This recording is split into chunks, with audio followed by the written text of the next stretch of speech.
तारणाऱ्या प्रभू येशू ख्रिस्ताला आणि देव जो पवित्र आत्मा त्याला लाखो धन्यवाद की गोड वेळ तारणाऱ्या प्रभू परमेश्वराने आपल्याला दिली. बाप्पाच्या पवित्र नावाला धन्यवाद देतो. त्याची उपस्थिती पवित्र आत्म्याची आपल्यामध्ये आहे आणि आज आपण पवित्र आत्म्याबद्दल पाहणार आहोत आणि देव बाप आपल्याला मार्गदर्शन करणार या वचनाच्या द्वारे. आणि म्हणून आपण छोटीशी प्रार्थना करूया सुरुवातीला. सर्व समर्थ देव बाप्पा तुझ्या पवित्र नावाला धन्यवाद देतो. तुला लाखो थँक्यू प्रभू परमेश्वर पिता. तो आमचं मार्गदर्शन आहेस. देवाच्या पवित्र आत्म्या आमच्या सहाय्य करणाऱ्या, आमच्या मार्गदर्शन करणाऱ्या आमच्या प्रिय प्रभू, तुला सन्मान देतो. तुला थँक्यू म्हणतो देव बाप्पा. तुझा मायेचा हात आमच्यावर आहे. तुझ्या मार्गदर्शनाखालीच बाप्पा तू आम्हाला चालवतोस, तू आम्हाला शिकवतोस. तू महान शिक्षक आहे. तुझा सन्मान करतो मनापासून. तुला मनापासून थँक्यू म्हणतो हे दयाळू देव बाप्पा. प्रभू आम्ही सर्वजण या ठिकाणी एकत्र असताना बाप्पा आमच्या प्रत्येकाचं सहाय्य कर. वचन वाचणारे प्रत्येक जण दे बाप्पा, प्रत्येक जण या ठिकाणी ऐकणाऱ्या प्रत्येक जणाला कृपा दे. आम्हा सर्वांना आशीर्वादित कर आणि तुझं जसं सहाय्य आतापर्यंत आहे तसं इथं पुढे सर्व काळ तुझं सहाय्य आमच्या असणार आहे बाप्पा आमच्याबरोबर. याबद्दल मनापासून थँक्यू. आम्ही सर्वजण तुझ्या सुरक्षित हातासमोर आमचं सहाय्य धन्यवाद देऊन उपकास करू. तारणाऱ्या प्रभू येशूच्या द्वारे प्रार्थना केली करतोय. आमेन. प्रेषितांच्या कृत्यांमध्ये पहिल्या अध्यायामध्येच तारणाऱ्या प्रभू येशू ख्रिस्ताने पवित्र आत्म्याबद्दल सांगितलं होतं की तो तुम्हाला भेटेल, तुम्हाला मिळेल आणि मी तो तुम्हासाठी देव परमेश्वर तुमच्यासाठी तो पाठवील. पण माझं जाणं तुमच्यासाठी फार महत्वाचं आहे की यासाठी ते महत्वाचं आहे की मी गेल्यानंतरच तो येईल. आणि या पवित्र आत्म्याबद्दल पाहत असताना प्रेषितांचे कृत्य माझ्यासोबत आपण काढा. पहिल्या अध्यायाच्या पहिला अध्याय आणि त्याचं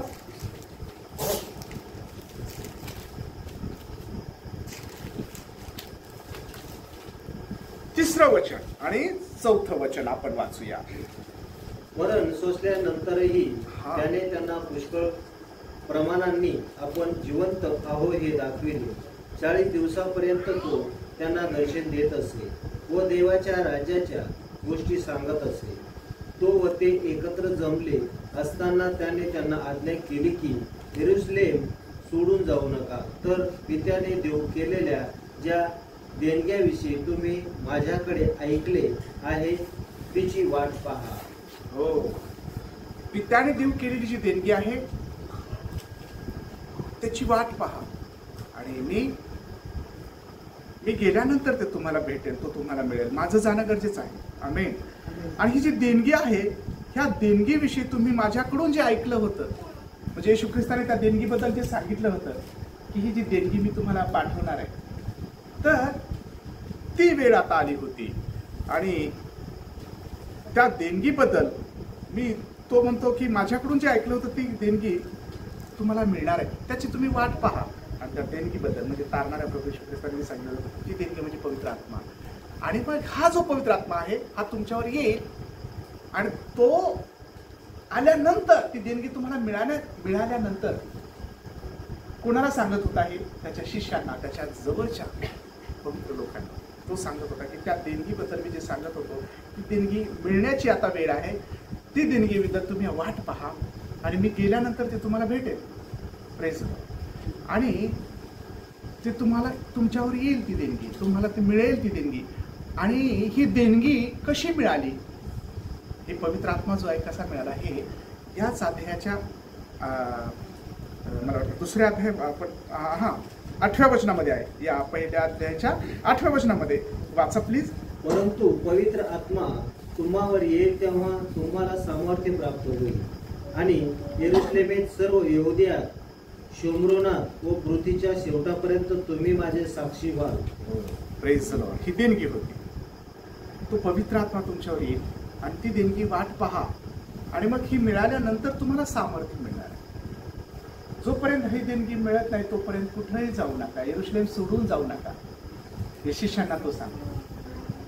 ही इतकी महत्वाची देणगी आहे पवित्र आत्मा, जी आज मंडळीमध्ये कार्यरत आहे, कार्य करत आहे. देवाचा आत्मा, हा पवित्र आत्मा प्रभू परमेश्वराने आपल्याला दिला आहे त्याच्या पवित्र जनासाठी, त्याच्या विश्वासणाऱ्यांसाठी तो आहे. त्याच्या जवळच्या लोकांसाठी तो त्याने दिला. तो जगातल्या लोकांना नाही, ते त्याला ओळखत नाही. पण तो जे ख्रिस्ताला ओळखतात जे ख्रिस्ताचा स्वीकार केलेला आहे त्यांना तो भेटलेला आहे, त्यांना तो मिळतो, हा देवाचा आत्मा, पवित्र आत्मा. आणि ही देणगी त्यांना भेटली.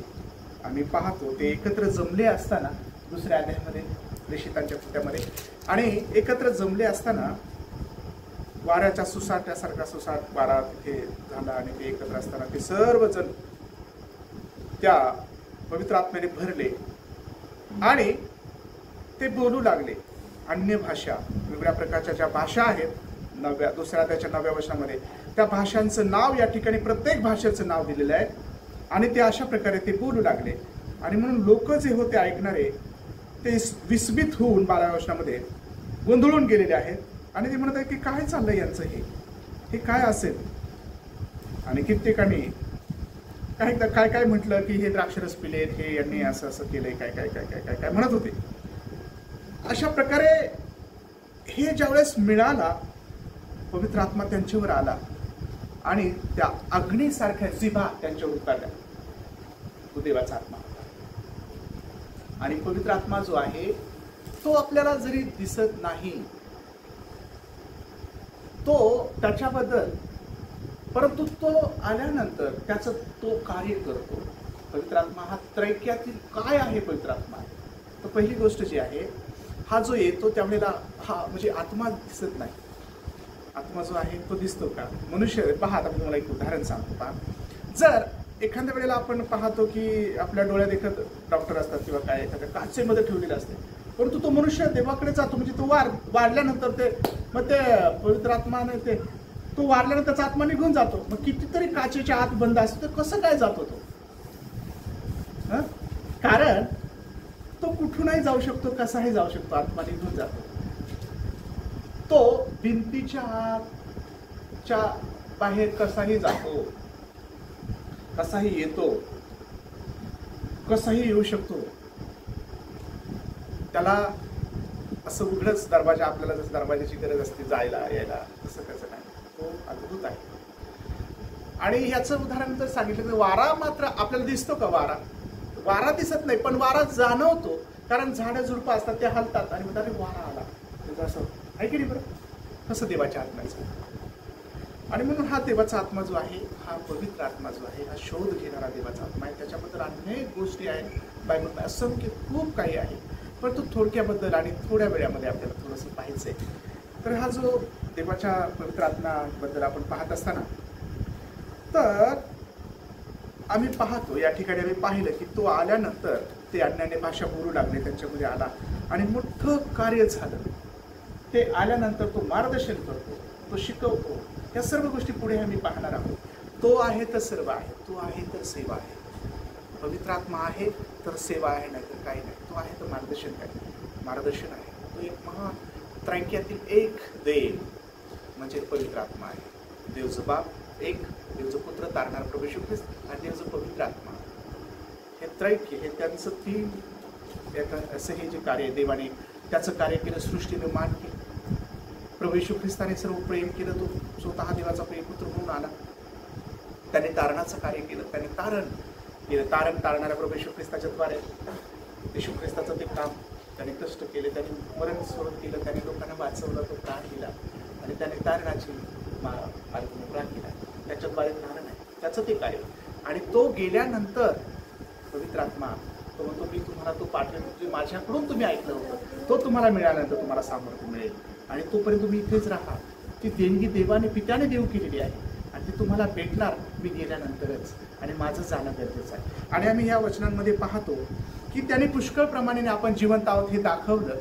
त्याने 40 दिवसापर्यंत ह्या गोष्टी दाखवल्या. मेल्यानंतर येशू ख्रिस्त किती दिवस, म्हणजे ज्यावेळेस त्याचं पुनरुत्थान झालं, मेल्यानंतर 40 दिवस तो अनेकांना भेटला, बोलला, त्याच्या शिष्यांना दर्शन दिलं, त्याच्या शिष्यांना तो बोलला, त्यांना शांती असो, तुम्हाला शांती असो, तुम्हाला असं सर्व गोष्टी तो बोलला. अमाऊस गावाच्या रस्त्यावर 500पेक्षा अनेक म्हणजे लोकांना तो भेटला, त्या शिष्यांना भेटला, अनेकांना भेटला. तुम्हाला देखील म्हटलं की तुम्हा इकडे ये, पहा, तू विश्वास ठेवणारा राहा, अविश्वासू राहू नकोस, तुझे बोट दाखव कृषीमध्ये. तो म्हटला होता, मी पाहिल्याशिवाय डोळे भरून पाहिल्याशिवाय त्याच्यावर विश्वास ठेवणार नाही.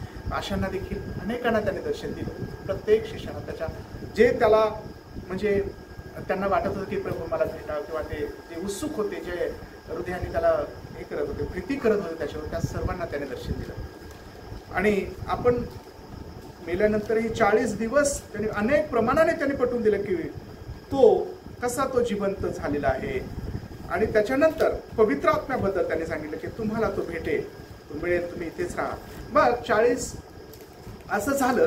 आम्ही जे वाचतो की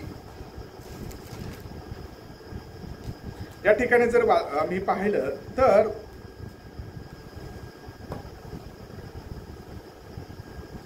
आम्ही 8व्या वचनाच्या म्हणजे जे आम्ही वाचलं की पवित्र आत्मा तुम्हावर होईल, तुम्हाला सामर्थ्य प्राप्त होईल असे सांगितल्यानंतर त्यांच्या डोळ्यात देखत 9वं वचन आम्ही पाहतो. प्रेषितांच्या कृत्ये 1 अध्याय 9वं वचन असं सांगितल्यानंतर तो त्यांच्या डोळ्यात देखत वर घेतला गेला. त्यांच्या डोळ्यात देखत तो कसा घेतला गेला? वर घेतला गेला. आम्ही पाहतो परत. आणि मेघाने म्हणजे त्या ढगाने त्याला त्यांच्या दृष्टी आड केलं. असं वर घेतल्यानंतर तो जात आहे. 10वें वचन आम्ही पाहत आहोत. तो जात असता ते आकाशाकडे निरखून पाहत होते, तेव्हा पहा शुभ्र वस्त्र परिधान केलेले 2 पुरुष त्यांच्या जवळ, त्या लोकांजवळ उभे राहिले. ही महान साक्ष आहे की येशू ख्रिस्त स्वर्गात घेतला गेला. 40 दिवस आणि 40व्या दिवशी तो घेतला गेला. 40 दिवस होता म्हणजे 40व्या दिवशी तो घेतला गेला. आता पहा, ते घेतल्या गेल्यानंतर 2 दिवस तिथे उभा राहिले आणि ते म्हणाले की अहो गालिलकरांनो, तुम्ही आकाशाकडे का पाहत उभे राहिलेले आहात? आकाशाकडे का? म्हणजे देवदूत तिथे प्रकट झालेले 2. आणि ते म्हणतात की तुम्ही काय पाहता आकाशाकडे?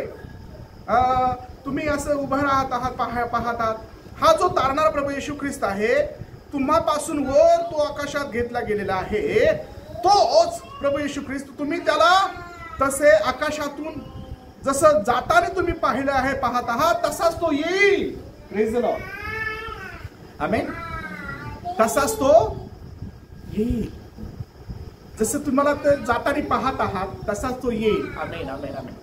आणि मग देवाची उपकार मानतो. खरंच तो येईल हे खरं. तो येणार आहे. तो येणार आहे. आमेन. तो येणार आहे. आता हे सर्वांचा विश्वास आहे, आपल्या प्रत्येक विश्वासणाऱ्यांचा, की तो येईल. मेघावर येणार आहे. तो भूतलावर पाय ठेवणार नाही. तो मेघावर म्हणजे त्या ढगावर बसून येणार आहे. आणि ज्यावेळेस तो येईल त्यावेळेला मंडळीला घेण्यासाठी तो येणार. तर पवित्र आत्म्याबद्दल आम्ही पाहतो की हा जो पवित्र आत्मा आहे, प्रभू परमेश्वराने त्याच्या पवित्र जनांना तो दिलेला आहे. पवित्र जनांना विश्वासणाऱ्यांसाठी तो दिला आहे. ज्यांनी तो केव्हा भेटतो, कसा भेटतो, या सर्व गोष्टी आपण पाहणार आहोत किंवा सर्व वेगळ्या प्रकारचे मुद्दे आहेत. पण पवित्र आत्मा तो जे भुकेले ताणलेले आहेत, जे ख्रिस्ताला ओळखतात, जे ख्रिस्ताला तारणारा म्हणून ख्रिस्ताचा स्वीकार करतात की प्रभू मी तुझा स्वीकार करतो, त्यांना तो भेटतो, त्यांना तो मिळतो. तो कोणाला भेटतो किंवा कोणाला मिळतो?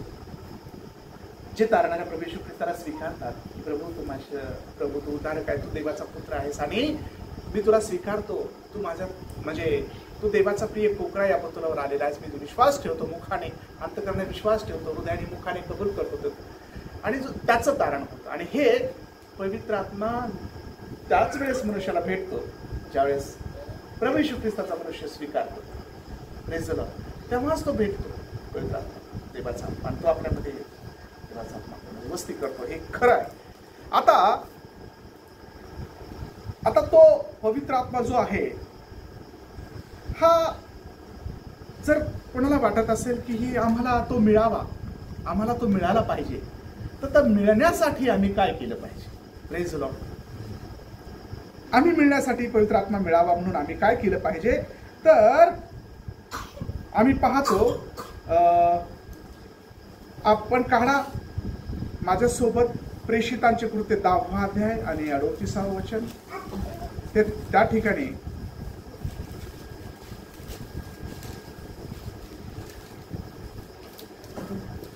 आम्ही मिळाल्यानंतर काय केलं पाहिजे असंही त्या ठिकाणी आहे. पहा बरं. हो, आम्ही पवित्र आत्मा जो आहे तो जर आम्हाला मिळाला असतो तर आम्ही काय केलं पाहिजे आम्ही मिळाल्यानंतर किंवा काय? पहा 8:15 8वा अध्याय प्रेषितांचे कृत्य 10वा अध्याय 38वे वचन आणि 8वा अध्याय 15वे वचन देखील वाचा. पण ज्याला 10:38 मिळाला असेल तर वाचा. नासोरी येशूला हा देवाने पवित्र आत्म्याच्या व सामर्थ्याचा अभिषेक केला. तो सत्कर्मे करीत व सैतानाच्या सत्तेखाली असलेल्या सर्वांना बरे करीत फिरला, कारण देव त्याच्याबरोबर होता. देव त्याच्याबरोबर होता आणि पवित्र आत्मा त्याला तो लीड करत होता. देवाच्या आत्म्याच्या प्रेरणेने तो हे सर्व कार्य करत होता. म्हणजे देवाचा आत्मा मिळाल्यानंतर आम्ही देखील अशा प्रकारे देवाचं कार्य करतो. आम्ही शांत बसू शकत नाही. कोणीच शांत बसणार नाही की ज्या वेळेला तो पवित्र आत्मा प्रेरणा देतो सेवा करण्याची, प्रेरणा देतो चांगल्या गोष्टी करण्याची, त्याचं कार्य करण्याची, देवबापाचं महत्त्व वर्णन करण्याची, त्यांना साक्ष देण्याची. ज्यावेळेस तो मिळतो त्यावेळेला असं प्रकार होतात देवबापाने. आणि म्हणून प्रियजनो, आम्ही जर पाहिलं तर 8:15 त्या ठिकाणी देखील आहे. प्रेषितात कृती 8वा अध्याय 15 वचन. तेथे आल्यावर त्यांनी त्यास पवित्र आत्मा मिळावा म्हणून त्यांच्यासाठी प्रार्थना केली. ओ हालेलुया, प्रेज द लॉर्ड. असं कार्य होतं ज्यावेळेस तो येतो त्याने प्रार्थना केली की त्यांना पवित्र आत्मा भेटावा. खुद्द तारणार केलं. Praise the Lord. त्याने प्रार्थना केली की देवा त्यांना पवित्र आत्मा भेटावा. आमेन. हे आम्ही पाहतो या ठिकाणी. आणि तिताचं जर पत्र पाहिलं 3:5 तिताचं पुस्तक 3रा अध्याय मोबाईलमध्ये जर तुम्ही पाहिलं तर लवकर तुम्हाला सापडेल. हो तिताचं 3रा अध्याय. हा 3:5 तिताचं पुस्तक याचा 3रा अध्याय 5वं वचन. तेव्हा आपण केलेल्या नीतीच्या कृत्यांनी नव्हे तर नव्या जन्माचे स्नान व पवित्र आत्म्याने केलेले नवीकरण यांच्याद्वारे त्याने आपल्या दयेनुसार आपणास तारले. हो, पवित्र आत्म्याच्या नवीनीकरणाने त्याने आपल्याला तारलं. तो आल्यानंतर मनुष्य नवा होतो. आमेन. हे तिथं आहे. आणि आम्ही मिळाल्यानंतर अशा प्रकारे अशा प्रकारे आम्हाला जुन्या गोष्टी ज्या आहेत, पापमय गोष्टी त्या निघून जातात. त्याला मनुष्य मुक्तो, त्याला मनुष्य मरतो आणि तो नवीन स्वभाव, नवीन पवित्र आत्मा, नवीन कृपा आणि नवीन आशीर्वाद आम्हाला मिळतो. तर प्रियजन हो, तर ह्या जो पवित्र आत्मा नेमकी तो काय आहे याबद्दल आम्ही पाहणार आहोत. पवित्र आत्मा काय आहे? तर पवित्र आत्मा जो आहे तो खुद्द तारणाऱ्या प्रभू येशू ख्रिस्ताचा असतो पवित्र आत्मा आहे. पाहिलं तुम्हाला वचन वाचायचं. चला माझ्यासोबत त्यांना प्रेषितांचे कृती आता 16वा अध्याय आणि 6 आणि 7वं वचन. देवाचा नंतर आशिया प्रांतात वचन सांगण्यास त्यांना पवित्र आत्म्याकडून प्रतिबंध झाल्यामुळे ते फुर्गिया व गलतिया या प्रांतामधून गेले आणि मुसियापर्यंत आल्यावर बुथुनियास जाण्याचा त्यांनी प्रयत्न केला, परंतु येशूच्या आत्म्याने त्यांना जाऊ दिले नाही. देवाला धन्यवाद. Praise the Lord. हा तारणारा प्रभू येशू ख्रिस्त त्याच्या पवित्र आत्म्याने त्यांना जाऊ दिले नाही. म्हणजे खुद्द देवाचा आत्मा म्हणजे तारणारा प्रभू येशू ख्रिस्त पवित्र आत्माचा आहे. आमेन. हे इथं आहे पहा. कुठं आहे? प्रेषितांच्या कृत्य 16वा अध्याय 6 आणि 7वं वचन. जसं तुम्ही देवाच्या आत्म्याने, पवित्र आत्म्याने, प्रभू येशूच्या आत्म्याने त्यांना जाऊ दिले नाही की तुम्ही जाऊ नका, असं मार्गदर्शन करतो ज्यावेळेस तो आमच्यामध्ये येतो पवित्र आत्मा. आणि म्हणून हा काय आहे तर येशूचा आत्मा पवित्र आत्मा आहे. कारण तुम्ही म्हणाल मग त्याचं ते कार्य कसं वेगळं आहे? पवित्र आत्मा हा त्याचं कार्य वेगळं आहे. ख्रिस्ताचं कार्य वेगळं आहे. पवित्र आत्म्याचं कार्य त्याचं वेगळं आहे. परंतु तो देव आहे. पवित्र आत्मा हा देव आहे. आणि तोच म्हणजे प्रभू येशू ख्रिस्ताने एकदा असं म्हटलं की जो कोणी पवित्र आत्म्याबद्दल बोले लबाडेने किंवा त्याच्या विरोधात त्याची क्षमा होणार नाही. कारण हे लोक त्याला भूत लागलं आहे, त्याला असं करत आहे, भूताच्या सैनिक करतो आणि अशा प्रकारे काहीतरी म्हणून प्रभूने तसं म्हटलं. आणि म्हणून त्याला दुखवणं तारणारा प्रभू येशू ख्रिस्ताला खुद्द म्हणजे पवित्र आत्म्यालाच दुखवणं. लक्षात ठेवा, हे एक महत्वाचं आहे. आपण म्हणतो की तो वेगळा आहे, पण हे वचन असं तर देवाच्या आत्म्याने त्याला जाऊ दिले, प्रभू येशूच्या आत्म्याने पवित्र आत्म्याने त्यांना जाऊ दिले नाही. हालेलुया. तो देखील आहे, त्याचा सन्मान करा. तो खुद्द पवित्र आत्मा आहे. देवचा पवित्र आत्मा. म्हणून आता हा जो आत्मा आहे हा सहाय्य करणारा देवाचा आत्मा. प्रेज लॉर्ड, हा सहाय्य करणार आहे. हे आम्ही पाहतो रोमक्रसपत्र 8:26 वचनामध्ये. कोणाला जर भेटलं तर पहा रोम 8:26 वचन, की हो सहाय्य करतो. Praise Lord. 8:26 रोम 8:26. तसेच आत्माही आपल्या अशक्तपणात आपल्याला हातभार लावितो, कारण आपण यथायोग्य प्रार्थना कशासाठी केली पाहिजे हे आपल्याला ठाऊक नाही, पण आत्मा स्वतः अनिर्वाच्य करण्याने मध्यस्थी करतो. अनिर्वाच्य करण्याने, पवित्र आत्मा अनिर्वाच्य करण्याने, किंवा काही शास्त्र भागामध्ये श्वासोश्वासाने असं लिहिले मराठी भाषांतरात काही, अनिर्वाच्य करण्याने मध्यस्थी करतो पवित्र आत्मा आपल्यासाठी. तर पवित्र आत्मा काय आहे हा पॉइंट आपण पाहत असताना आम्ही पाहतो की तो मध्यस्थी करणार आहे, आपल्यासाठी मध्यस्थी करतो. अनिर्वाच्य करण्याने मध्यस्थीची प्रार्थना करतो. आपण पडू नये, आपण फसू नये, आपण घसरू नये, आपण आपल्याला परीक्षेत येऊ नये, आपण आणि ते अडचणी सापडू नये, तो मध्यस्थी करतो देवाजवळ. हे बाप्पा असं, आणि आपल्याला देखील मार्गदर्शन करतो, आपल्याला देखील प्रगट होतो, आपल्याला देखील सहाय्य करतो तो. असा हा मध्यस्थी करणारा पवित्र आत्मा तिथे आहे. 8:26 मध्ये आम्ही वाचलं. हा मध्यस्थी करणारा आहे. आता तो बोलणारा देखील आहे. असं प्रेषितांच्या कृत्य जर आम्ही वाचलं 2 अध्यायाच्या 17व्या वचनामध्ये तिथं ते देखील आम्हाला पाहायला मिळेल. आता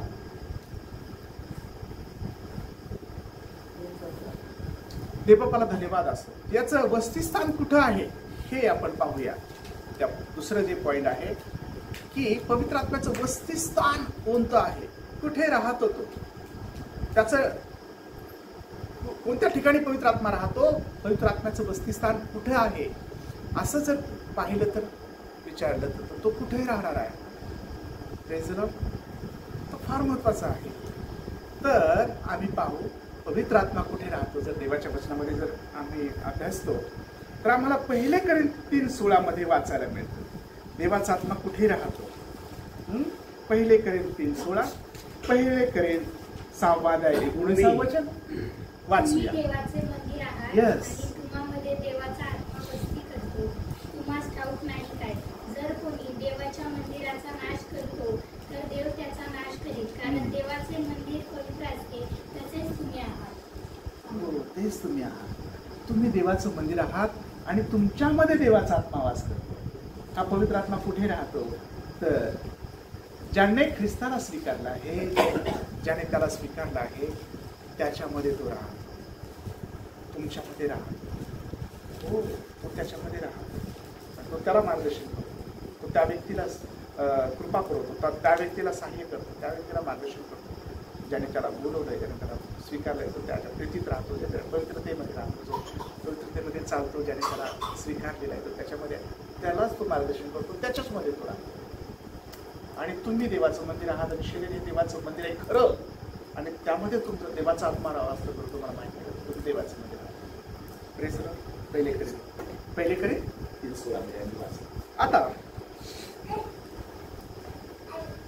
1 कोरिंथी 6:19 तुमचे शरीर तुम्हामध्ये बसणारा जो पवित्र आत्मा देवापासून तुम्हाला मिळाला आहे त्याचे मंदिर आहे, हे तुम्हाला ठाऊक नाही काय, आणि तुम्ही स्वतःचे मालक नाही. हा, तुमच्यामध्ये तो आहे आणि तुम्ही स्वतःचे मालक नाही. आता तो जर आमच्यामध्ये आलाय तर त्याला मालक केलं पाहिजे, त्याचं ऐकलं पाहिजे. जर तो तुम्हाला मार्गदर्शन करतो, मला मार्गदर्शन करतो, तर पवित्र आत्मा कुठे राहतो हा पॉईंट पाहत असताना दुसऱ्या तर पवित्र प्रियजन हो, देवाचा आत्मा तुमच्यामध्ये राहतो आणि तो तुम्हाला शिकवतो, तुम्हाला मार्गदर्शन करतो. तर तो चांगलंच मार्गदर्शन करणार, तो चांगलंच सांगणार, तो कारण तुम्ही त्याच्या आपण त्याला पहिलं स्थान दिलं, तो आपण त्याचं ऐकणार आणि आपण त्याचं ऐकलं पाहिजे. आणि तो आपल्यामध्ये राहतो. कसं राहावं, कसं वागावं, काय करावं हे तो शिकवतो आपल्याला. आणि तो आपल्यामध्ये आलेला आहे, तो आपल्यामध्ये आहे, त्याला आपण स्वीकारलेला आहे, तेव्हाच तो आपल्याला आलेला आहे. प्रभू येशू ख्रिस्ताला ज्यावेळेस आपण तारणारा म्हणून स्वीकारलं त्यावेळेस पासून तो आपल्यामध्ये आहे आणि अजूनही तो अजून जोराने आपल्यामध्ये कार्य करतो. ज्यावेळेस आपण त्याचा सन्मान करतो, ज्यावेळेस आपण त्याच्या इच्छेप्रमाणे वागतो, ज्यावेळेस आपण त्याला पहिले स्थान देतो पवित्र आत्म्याला, ज्यावेळेस आपण त्याला हाका मारतो, ज्यावेळेस आपण घेऊन जातो, त्याला सोबत घेतो, तू माझ्याबरोबर आहे, तुम्हाला मार्गदर्शन करतो, माझी मदत करतो, माझं सहाय्य करतो, तुम्हाला शिकतो, तुम्हाला पुढे घेऊन जा, तुम्हाला दृष्टांत दे, तुम्हाला बोल, तुम्हाला सांग, तुम्हाला दृष्टांत दे, तुम्हाला सहाय्य कर, तू माझ्या संगती राहा. तर तो येतो जेव्हा आम्ही त्याला सन्मान देतो, जेव्हा आम्ही त्याला बोलवतो, तेव्हा तो आम्हाला भेटलेलाच आहे, तो आम्हाला मिळालेला आहे. आणि म्हणून देवाची स्तुती असो. आता प्रभू परमेश्वराचा आत्मा आपल्या ठाई कायम आहे. जर इफिस 2:22 जर पाहिलं किंवा हग्गाई 2:5 मध्ये देखील, तर तो कायमस्वरूपी आपल्यामध्ये आहे. आमेन. तो आपल्यामध्ये आहे, त्याने तो आपल्याला दिला आहे. हो, वाचा. ख्रिस्ताबरोबर आपणाला जिवंत केले, कृपेने तुमचे तारण झालेले आहे. इफिस 2:22. आमेन. आता हग्गाई 2:5 जर पाहिलं तर हग्गाई इफिस 2:22 नाही, इफिस इफिस 3:2:5 ओके 2:22 वाचा प्लीज. प्रभूच्या ठाई तुम्ही ही आत्म्याच्या द्वारे देवाच्या वस्तीसाठी एकत्र रचले जात आहात. आत्म्याच्या ठाई देवाच्या वस्तीसाठी एकत्र, देवाची वस्ती आपल्यामध्ये व्हावी म्हणून आपण एकत्र मंडळी आहे, तुम्ही एकत्र रचले जात आहात, देवाची वस्ती तुमच्यामध्ये व्हावी म्हणून पवित्र आत्म्याची. आमेन. परत एकदा वाचा. प्रभूच्या ठाई तुम्ही ही आत्म्याच्या द्वारे देवाच्या वस्तीसाठी एकत्र रचले जात आहात. आमेन. अशा प्रकारे तर या आत्म्या जर आपल्यामध्ये राहतो आणि आपण त्याचा अनादर करतो, त्याला महत्व देत नाही, त्याचं ऐकत नाही, तर आपण आपल्या मनमानेत जर करतो, तो खिन्न होतो. जसं की आपण पाहिलं तर कायमस्वरूपीचं तर राहतो का, तर नाही प्रयोजन होत. तसं त्याने तर तो आपल्यासाठी दिलाय की तो आपल्या सर्वदा आपल्याबरोबर राहावा, पण आपण त्याला तसं ठेवत नाही. म्हणजे त्याला तसं कायमस्वरूपीचं चांगलं राहण्यासाठी मग ते आपल्याला स्वतःला सांभाळावं लागतं, त्याच्या मनाप्रमाणे वागावं लागतं, त्याची इच्छेप्रमाणे पवित्र आत्म्याच्या. पण हे आपण करतो का, हे आपल्याकडून घडतं का, तर हे कधीच घडत नाही आपल्याकडे. आम्ही करतो, वेगळ्या गोष्टी करतो, चुका होतात, गोष्टी करतात आणि म्हणून तो निघून जातो, तो खिन्न होतो का.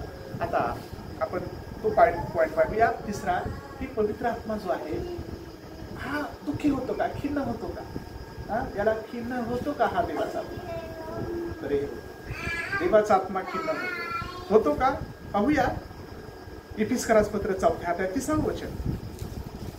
इफिसकरास पत्र 4:30 वचन. देवाच्या पवित्र आत्म्याला खिन्न करू नका. खंडणी भरून प्राप्त केलेल्या मुक्तीच्या दिवसापर्यंत तुम्ही त्या आत्म्याच्या योगे मुद्रित झाला आहात. देवाच्या आत्म्याला खिन्न करू नका. तो खिन्न होतो, तो दुःखी होतो. जेव्हा आम्ही चुका करतो तेव्हा आमच्याकडून चुका घडतात आणि तो मग कायमस्वरूपीचं राहायला त्याने हे नाही, तो नाही राहू शकत, तो निघून जातो. ते पवित्र स्थानामधलं जे काही तेज होतं, जी काही उपस्थिती होती ती कशी निघून गेली. मग ते चव्हाट्यावर आला, मग तो दारामध्ये आला, मग तो निघून गेला 2-3 ठिकाणी. कारण कसं झालं होतं की ज्यावेळेला चुकीच्या गोष्टी घडतात, ज्यावेळेस काहीतरी त्याला न आवडणाऱ्या गोष्टी घडतात, देवाचा आत्मा राहत नाही माझ्याबद्दल बोलणं, म्हणून त्याला खिन्न करू नका. हे खिन्न कशाने होतं देवाचा आत्मा. आज देवाच्या आत्म्याला खिन्न करतात लोक, करतात कशामुळं. आपल्याच मनमानेप्रमाणे वागतात, आपल्याच मनाला ज्या चांगल्या गोष्टी आहेत, मनाला ज्या हव्याशा गोष्टी आहेत,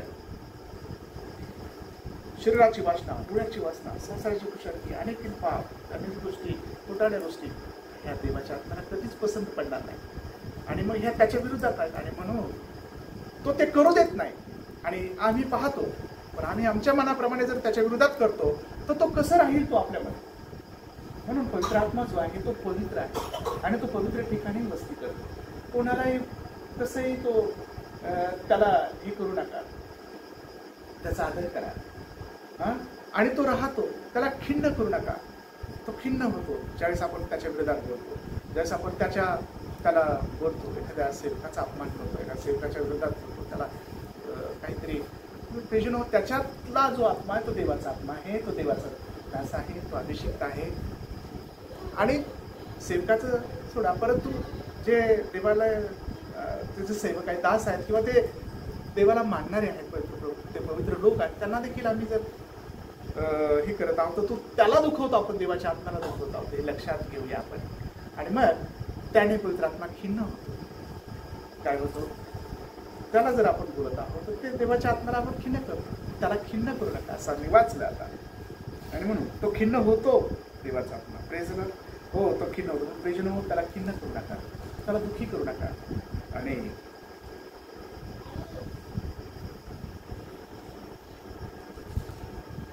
ज्यावेळेला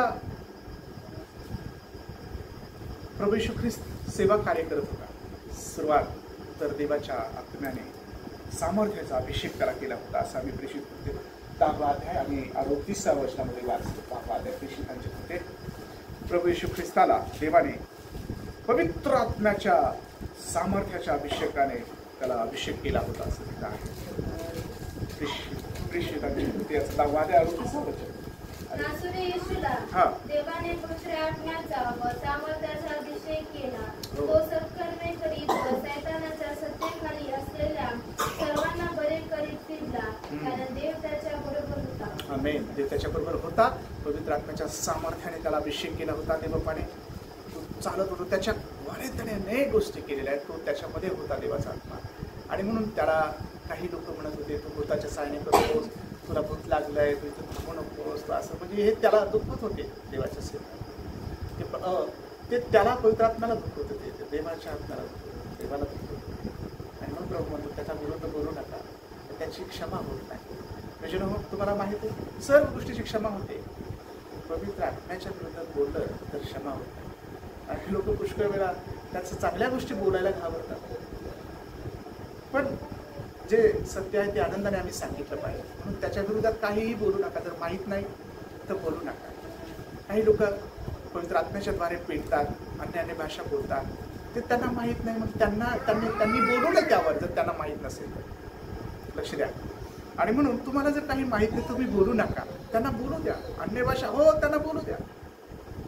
जसं की आम्ही प्रेषितांचे कृत्य त्या पहिल्या अध्यायामध्ये ते वाचलं की ते मेदी पेटुमिया वेगळ्या प्रकारच्या ज्या भाषेचे नाव आहे तिथे हे सर्व भाषा बोलत होते वेगळ्या प्रकारच्या. आणि ते वेगळं लोक ऐकत होते, अरे ही आमची भाषा, ही आमची भाषा. आणि म्हणून आज जरी लोकांना बोलत आहे काहीतरी करत तर देवाच्या आत्म्याला ते आनंद देतात. ते देवाशी बोलत आहेत. आणि त्याने बोलावं, त्याने कृपा मिळवावी, त्याने सामर्थ्य मिळवले, त्याने हाका मारावी. तेव्हा हा जो दुखवण्याचा जो प्रसंग आहे, आम्ही कधी कोणाला दुखवू नये. आणि देवाच्या आत्म्याला दुखवतो, तो आत्मा खिन्न होतो ज्यावेळेस आम्ही अभद्र किंवा चुकीचं बोलत आहोत. नक्कीच तो दुखतो. म्हणून तो पवित्र आत्मा जो आहे, आता आम्ही पाहू की ही जो पवित्र आत्मा आहे, हा पवित्र आत्मा पाळणाऱ्यांना दिला आहे. Praise the Lord. जे पालन करू इच्छितात, जे पालन करतात, देवाचं वचन पालन करतात, त्याच्या आज्ञा पालन करतात, पाळण्याची इच्छा आहे आणि त्यांना तो भेटतो, त्यांना तो दिला आहे. प्रेषितांनी कुठे 5वा अध्याय आणि 32वा वचन. पवित्र आत्मा जो आहे आज्ञा पाळणाऱ्यांसाठी आहे. जे पालन करू इच्छितात, आज्ञा पालन जे करू इच्छितात त्यांना तो भेटतो, त्यांना तो भेटतो, त्यांना तो दिला आहे देवाने, असं तिथं आहे. आणि जो पवित्र आत्मा देवाने आपल्या आज्ञा पाळणाऱ्यास दिला आहे, तोही साक्षी आहे. हो, आज्ञा पाळणाऱ्याला तो दिला आहे. जे देवबापाच्या जवळचे आहेत त्यांना तो देतो. आणि म्हणून आज्ञा जर पाळल्या, आज्ञा जर आम्ही अशा प्रकारे आम्ही त्याच्याप्रमाणे वागलो, राहिलो, आज्ञात आहोत आम्ही, तो आम्हाला मिळाला आहे, तो आम्हाला भेटला आहे, तो आम्हाला भेटतो. Praise the Lord. आता आम्ही व्यक्तिगत पवित्र आत्म्याबद्दल पाहणार आहोत. व्यक्तिगत पवित्र आत्मा जो आहे, अशा प्रकारे चौथी गोष्ट आम्ही पाहणार आहोत. Praise the Lord. की व्यक्तिगत जे आहे स्वतः त्या व्यक्तिगत गोष्टी पवित्र आत्मा कशा प्रकारे आपल्यामध्ये तो कार्य करतो. विश्वासणाऱ्यांमध्ये व्यक्तिगतरित्या प्रत्येकाला विश्वासणारे जे पवित्र आहेत त्या व्यक्तिगत कशा प्रकारे तो हे करतो, कार्य करतो, हे आम्ही पाहणार आहोत. तर प्रियजन हो, तो व्यक्तिगतरित्या देवाचं सत्य प्रगट करतो. सत्य जे आहे देवाचं ते प्रगट करतो. हे आहे नेहम्याचं पुस्तक 9व्या अध्याय 9व्या अध्यायाच्या 20व्या वचनामध्ये, योहानाचे सुवर्तमान 14व्या 16व्या वचनामध्ये देखील आहे आणि 17व्या वचनामध्ये आहे, 26व्या वचनामध्ये आहे. पहिले करीन 2रा अध्याय 9 ते 16 वचनामध्ये आहे. व्यक्तिगतरित्या आम्हाला त्याचं प्रगट करतो तो सत्य जे आहे. Praise the lord. Amen, amen, amen. आणि म्हणून हा जो व्यक्तिगत पवित्र आत्मा आहे, विश्वासणाऱ्यांच्या संबंधी त्याबद्दल पाहत असताना आम्ही ह्याच्या अशा 14 गोष्टी आहेत ज्या आम्ही पाहू शकतो. परंतु आपण पाहणार आहोत दुसरी गोष्ट जी आहे, प्रत्येक विश्वासणाऱ्यामध्ये तो वस्ती करतो. रोमकरासपत्र 8 अध्याय 11 आणि 20 वचन. प्रत्येक विश्वासणाऱ्यांमध्ये, कोणामध्ये? व्यक्तिगतरित्या तो वस्ती करतो. आणि तिसरी गोष्ट, आम्हाला तो परिपूर्ण करतो. लूका 1 अध्याय 15 वचन, 4 वचन, त्याचं 67 वचन, हे आम्हाला तो परिपूर्ण करतो. आता चौथी गोष्ट आहे, साक्ष देण्यासाठी आम्हाला तो शक्ती पुरवतो. लूका 1 अध्याय आणि 5 ते 17 वचनामध्ये प्रभू परमेश्वराची साक्ष, देवाची साक्ष, आमच्या गोष्टीमध्ये ज्या काही गोष्टी घडल्या आहेत त्याची साक्ष देण्यासाठी प्रभू परमेश्वर ते आम्हाला कृपा. प्रेषितांच्या कृते 1 अध्याय 8 वचन, तिथे देखील आहे तो साक्ष देण्यासाठी सामर्थ्य आणि कृपा देतो. पाचवी गोष्ट आम्ही पाहू, आम्हाला दृष्टांत आणि जे आहे येणाऱ्या दिवसामध्ये जे भविष्य आहे ते प्रकट करण्यासाठी प्रभू आम्हाला कृपा देतो. Praise the Lord. पवित्र आत्मा व्यक्तिगतरित्याच तो आम्हाला असं कृपा देतो, स्पर्श करतो, आशीर्वाद देतो, सांगतो, तो आमच्याशी बोलतो आणि तो प्रकट होतो. योएलचं पुस्तक 2 अध्याय 28 वचन आणि 29 वचनामध्ये तो आम्हाला दृष्टांत आणि भविष्य प्रकट करू शकतो. दृष्टांत, पुढच्या गोष्टी प्रकट करू शकतो, असं देवाचं आत्म्याचं कार्य आहे. तिथे जर आम्ही पाहिलं, प्रेषितांच्या कृते 2 अध्याय 17 वचनामध्ये देखील आहे, 18 वचनामध्ये देखील आहे, 10 अध्यायाच्या 9 आणि 22 वचनामध्ये देखील ते आम्ही पाहू शकतो. पहिले कडे 14 अध्याय आणि 1 ते 5 वचनामध्ये देखील आहे, 21व्या वचनापासून 25व्या वचनापर्यंत आहे, की तो आम्हाला दृष्टांत देतो, तो आम्हाला भविष्य प्रकट करतो, तो आम्हाला पुढच्या गोष्टी दाखवतो देवाचा. ही गोष्ट पाचवी आहे. तर 6वी गोष्ट, पवित्र आत्मा जो आहे तो आम्हाला जीवन जगण्यासाठी काय करतो? शक्ती सामर्थ्य देतो, शक्ती देतो जीवन जगण्यासाठी. स्तोत्रसंहिता 51 अध्याय 10 वचन, तिथे आम्ही एहेजकेलचं पुस्तक 11 अध्याय 9 ते 20 वचनामध्ये देखील आहे की कसं आम्हाला पवित्र आत्मा जगण्यासाठी आम्हाला कृपा देतो, आम्हाला सामर्थ्य आणि शक्ती सामर्थ्य देतो. 7वा पॉईंट आम्ही पाहूया, 7वी गोष्ट, की पाप्यांच्या सत्तेखाली, की पापाच्या सत्तेपासून आम्हाला तो मुक्त करतो. पापाच्या सत्तेपासून पवित्र आत्मा. रोमकरासपत्र 8 अध्याय 2 वचन, एफिस 3:16, पापाच्या सत्तेपासून आम्हाला तो मुक्त करतो, आम्हाला तो वेगळं करतो. आता 8वा पाहूया, सैतानाशी वचनाच्या द्वारे युद्ध करण्यासाठी आम्हाला तो शक्ती सामर्थ्य देतो. हे आहे इफिसकारासपत्र 6 अध्याय 17 वचन. सैतानाशी वचनाच्या द्वारे युद्ध करण्यासाठी देव आम्हाला कृपा करतो, त्यामुळे शक्ती सामर्थ्य देतो. 9वा पॉईंट पाहू, कठीण प्रसंगामध्ये बोलण्यासाठी आम्हाला तो काय देतो? शक्ती सामर्थ्य देतो, शक्ती देतो. हे आहे मत्ती 10 अध्याय 17 वचनामध्ये, की तो असा सामर्थ्य देतो. कठीण प्रसंग आहे, आम्हाला कसं बोलावं, काय बोलावं, त्याबद्दल तू त्या ठिकाणी सांगितलं आहे. तसंच आमचे सांत्वन करण्यासाठी 10वी गोष्ट, तर सांत्वन करतो, तो आम्हाला उत्तेजन देतो अशा वेळेस. इथं देखील योहानाच्या वर्तमानामध्ये 14 अध्याय आणि 17 वचनामध्ये कशा प्रकारे ह्या सर्व गोष्टी जर आम्ही वाचल्या तर तिथे त्या गोष्टी आहेत. आम्ही 11 पॉईंट पाहू, की आम्हाला तो प्रार्थना करण्यासाठी सहाय्य करतो. हे आहे प्रेषितांच्या कृते 4 अध्याय आणि 23 आणि 24 वचन. आमेन. रोमकरासपत्र 8 अध्याय 26 वचनात देखील आहे, इफिसकारासपत्र 6 अध्याय 18 वचनामध्ये देखील आहे, की आम्हाला तो प्रार्थना करण्यासाठी सहाय्य देणार आहे, तो आम्हाला कृपा पुरवणार आहे. आता 12 जे पॉईंट आहे, की उपासना करण्यास आम्हाला तो सहाय्य करतो. Praise Lord. कसं उपासना केली पाहिजे हे आम्ही योहानाच्या शुभवर्तमानामध्ये 4 अध्यायाच्या 23 वचनामध्ये आणि 24 वचनामध्ये आम्ही वाचू शकतो. प्रेषितांच्या कृते 10 अध्याय 46 वचनामध्ये देखील आम्ही पाहतो की त्या ठिकाणी आम्हाला तो सहाय्य करतो, उपासना कशी करावी. आमेन.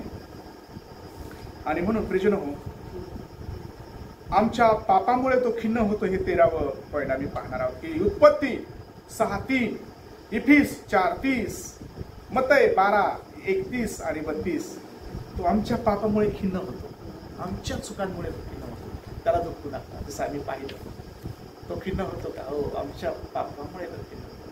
अशा प्रकारे 14वा लास्ट पाहूया, आमच्या मृत शरीराला तो काय करतो? जीवन देतो. असं सामर्थ्य देणारा पवित्र आत्मा. रोमकरासपत्र 8 अध्याय आणि 11 वचनामध्ये आम्ही तो पाहू शकतो. मृत शरीर त्यांना कृपा देणार, जीवन देतो. जीवन देणार आहे असं तिथं आहे. Praise Lord. तर प्रियजनो, हा पवित्र आत्म्याच्या वेगळ्या प्रकारचे कृपादान आहे, वेगळ्या प्रकारचे दान आहे, वेगळ्या प्रकारच्या गोष्टी आहेत ज्या आम्हाला देवबापाच्या आत्म्याच्या प्रेरणे आम्ही अशा प्रकारे तो आम्हाला वैयक्तिकरित्या ह्या ज्या गोष्टी आम्ही पाहिल्या की वैयक्तिक व्यक्तिगतरित्या पवित्र आत्मा हा कृपा देतो, स्पर्श करतो, आशीर्वाद देतो, पुढे प्रगट करतो, पुढे होणाऱ्या गोष्टी दृष्टांत देतो, तो सहाय्य करतो, तो मार्गदर्शन करतो, तो आमच्यासाठी वैयक्तिकरित्या देखील देवाजवळ तो प्रार्थना करत आहे आपल्यासाठी काही गोष्टी त्याच्यात असतात. म्हणून हा पवित्र आत्म्याच्या वेगळ्या प्रकारची जी कृपादाने आहेत, वेगळ्या प्रकारच्या त्याच्या गोष्टी आहेत, त्या खूप आहेत बायबलमध्ये, पण आपण ज्या थोड्या ज्या आहेत त्या आपण पाहिल्या आहेत त्याबद्दल आणि अजूनही आपण पाहू शकतो की कशा प्रकारे त्याची दानं आहेत, कशा प्रकारे त्याच्या गिफ्ट्स आहेत वेगळ्या प्रकारचे, आणि तो प्रेषितांच्या द्वारे कशा प्रकारे त्याने कार्य केलं, कसं वेगवेगळ्या प्रकारचे कार्य केलं, ही अनेक गोष्टी त्या ठिकाणी आम्ही पाहू शकतो. पण तिथं आपण थांबूया आणि या पवित्र आत्म्याबद्दल अजून जाणून घेण्यासाठी देवबापाचे हे जे काही वचन आहे प्रियजनो जे आपण वाचले ते जर तुम्ही अभ्यासले तर त्या सर्व गोष्टी तिथे डिटेल्स तुम्हाला मिळतील की देवाचा आत्मा वैयक्तिकरित्या किती चांगल्या प्रकारे आम्हाला मार्गदर्शन करतो. आणि म्हणून देवबापाची उपकास्तुती करतो आणि त्याला धन्यवाद देतो की पवित्र आत्मा आणि त्याचं जे कार्य आहे कशा प्रकारे आम्ही त्या गोष्टी पाहिल्या. हा जो देवाचा आत्मा आहे, पवित्र आत्मा, आम्ही पाहिलं की तो मिळाल्यानंतर आम्ही कशा प्रकारे काय काय केलं पाहिजे, तो मिळावा म्हणून आम्ही देखील काय केलं पाहिजे, तर आम्ही त्याला स्वीकारावं प्रभू येशू ख्रिस्ताला आणि त्याला म्हणावं की तू आमच्यामध्ये येऊन राहा. तर तुम्हाला सुरुवातीलाच आम्ही पाहिलं की प्रभू येशू ख्रिस्ताने म्हटलं तो देवबापाने की मी तो तुमच्याकडे येईल, तो तुम्हाला मिळेल, तुम्हाला भेटेल, तुम्हाला भेटेल, तो इथेच राहा. आणि तो त्याला देवाने तो त्यांना दिला विश्वासणाऱ्या. आज मंडळीमध्ये महान रीतीने देवाचा आत्मा कार्य करतो. ज्यावेळेस ते मंडळी तो येतो, तो मार्गदर्शन करतो, तो शिकवतो, तो सांगतो, तो पुढे पुढे घेऊन जातो, तो होणाऱ्या गोष्टी प्रगट करतो आणि तुमच्या आणि माझ्यामध्ये महान रीतीने तो कार्य करतो. ज्यावेळेला त्याचे लोक आपण आहोत, तो आपल्याला भेटला आहे आणि आपण अशा प्रकारे त्याचं महान कार्य करत आहोत. फक्त त्याच्या पवित्र आत्म्याच्या कृपेनेच, त्याच्याच मार्गदर्शनाखाली आपण हे करत आहोत. आणि अशा प्रकारे देवाचा आत्मा काय आहे हे आम्ही पाहिलं. तो मध्यस्थी करणार आहे, शिकवणार आहे, महान शिक्षक आहे, तो सहाय्य करणार आहे, तो बोलणार आहे, तो सहभागिता करणार आहे आमच्यासोबत. ह्या सर्व गोष्टी आम्ही पाहिल्या. तो कुठे राहतो हेही आम्ही पाहिलं. प्रेजला तर तो हृदयात राहतो, अंतःकरणात राहतो. आणि आम्ही पाहिलं की पवित्र आत्मा खिन्न होतो का, तर होतो. आमच्या सर्व पापामुळं, वाईट गोष्टीमुळे खिन्न होतो. त्याला खिन्न करू नका आणि त्याला आपल्या अंतःकरणात घ्या, त्याला आपल्या हृदयात घ्या, त्याला आपल्या प्रेजला, त्याला आपल्या मनामध्ये घ्या, त्याला आपल्या अंतःकरणामध्ये घ्या, त्याला स्वीकारा. जर आम्ही त्याला स्वीकारतो आम्ही तर त्याचा आम्ही आधार करतो. प्रेजनो, तो भेटावं प्रार्थना करा. आणि तो कसा भेटेल तर गुडघ्यावर येऊ, त्याला हाक मारू, त्याला प्रार्थना करू, त्याला मिळवून घेऊ शकतो आपण. आमेन. आणि तो त्याच्या पवित्र जनासाठी तो दिला आहे. पवित्र आत्मा काय आहे, तो एक महान शिक्षक आहे. तो एक मार्गदर्शक आहे. तो देवाचा आत्मा, तो देव आहे. आमेन. त्याचा आम्ही आदर करावा, त्याच्या आम्ही संगतीसोबत राहावं, त्याला आम्ही घेऊन जावं. त्याला विनंती करावी तो आमच्यामध्ये ये आणि राहा. तो आम्हाला मार्गदर्शन करतो आणि महान आहे तो आहे तर सेवा आहे, नाहीतर काहीच नाही. देवाचा आत्मा आहे तर सेवा आहे, नाहीतर आम्ही गुन्हे आहोत आणि आम्ही काहीच नाही. त्याच्याशिवाय आम्ही शून्य आहोत. आणि म्हणून प्रियजनो, तोच पाहिजे, त्याच्याशिवाय सेवा नाही. देवाच्या आत्म्याशिवाय, त्याच्याशिवाय मार्गदर्शन नाही, त्याच्याशिवाय काहीच नाही. तो आहे तर महत्त्वाचे, तो आहे तर तो एक खास साथीदार आहे देवाने आपल्याला दिलेला. तो सदैव आपल्याबरोबर असतो, तो सदैव आपल्याला मार्गदर्शन करतो, तो सदैव आपल्या शेवटच्या क्षणापर्यंत आपल्याबरोबर आहे. आमेन. आणि त्याला धन्यवाद. त्या देवाच्या आत्म्याला दाखव थँक्यू की त्याच्याच कृपेने आपण सर्व गोष्टी पाहायला आहोत. आणि माझा विश्वास आहे की आपल्याला थोडक्या ही गोष्टी समजल्या आहेत आणि प्रभूने आपल्याला आशीर्वाद दिला.